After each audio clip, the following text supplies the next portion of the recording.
Class లో December prelims mains కొత్త class start అవుతుంది. ఈ నెంబర్ కి కాల్ చేసి రిజిస్టర్ అవ్వండి. లిమిటెడ్ సీట్సే ఉన్నాయి. రాజస్థాన్ రాజధాని జైపూర్ లో తెల్లవారుజామున ఘోర అగ్ని ప్రమాదం జరిగింది. అక్కడి అజ్మీర్ రోడ్ లో సిఎన్జి గ్యాస్ నింపిన ట్యాంకర్ ఒక్కసారిగా పేలిపోయింది. దీంతో అందులో భారీగా మంటలు చెలరేగాయి. జైపూర్ లోని అజ్మీర్ రోడ్ లో ఉన్న పెట్రోల్ బంకు వద్ద ఆగి ఉన్న సిఎన్జి ట్యాంకర్ లారీని ట్రక్కు ఢీ కొట్టడంతో భారీగా మంటలు చెలరేగాయి. క్షణాల్లోనే మంటలు ట్యాంకర్ నుంచి పక్కనే వాహనాలకు వ్యాపించడంతో దాదాపు 40 వాహనాలు మంటల్లో కాలిపోయాయి.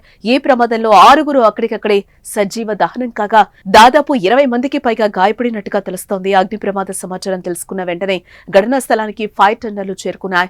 ఘటనా స్థలంలో 20 ఫైర్ ఇంజన్ల సాయంతో మంటలను ఆర్పేశారు. మరోపక్క అగ్ని ప్రమాదం కారణంగా ఆకాశంలో నల్లటి పొగలు కమ్ముకున్నాయి. దీంతో పక్కనే ఉన్న రహదారిపై భారీగా ట్రాఫిక్ జామ్ ఏర్పడింది.